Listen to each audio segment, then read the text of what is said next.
طلت على الدنيا مها واشرق النور، واستبشرت كل القلوب بلفاها، مولودة في زينها مثل البدور، حياتنا اليوم انورت من ضياها.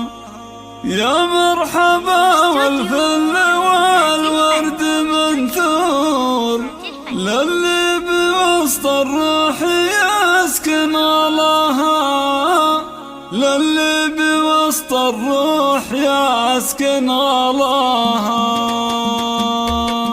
طلت على الدنيا مها واشرق النور، واستبشرت كل القلوب بلفاها، مولودة في زينها مثل البدور، حياتنا اليوم انورت من ضياها. يا مرحبا والفل والورد منثور، للي بوسط الروح يسكن غلاها، للي بوسط الروح يسكن غلاها.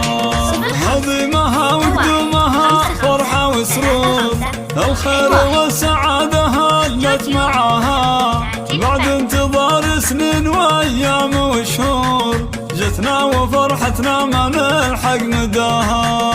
اجمل بنات الكون بالحسن والنور، مثل العسل والزين كله كساها، مثل العسل والزين كله كساها. سمية عمتها مها شيخة الحور، الله يرحمها ويطيب ثراها، وعسى جزاها جنة نفحها عطور، ذيك اللي باقي فينا دايم غلاها. جعل سميتها مثلها بالقصور، تطلع عليها في كرامها وحلاها،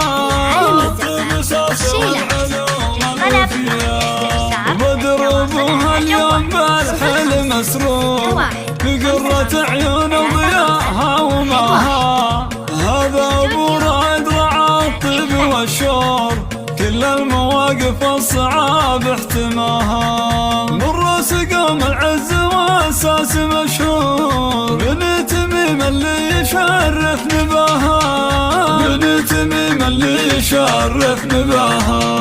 وامها ساره من احساس وشعور، تفرح باميرتها الصغيره وتباها، واخوها رايد بالسعاد قلبه مامور، عضيدها طول الزمان وذراها. جدتها ساره تهدي قيفان وسطور، فرحتها بالحفيد يا ما حلاها، فرحتها بالحفيد يا ما حلاها. وعماتها من قلب احساس وشعور، يهدونها الشيل ولا هم معاها، يحفظها ربي من حسود ومن شرور، والله يصلحها وجعل دايم هناها. يا مرحبا والفل والورد منثور، للي بوسط الروح يسكن غلاها،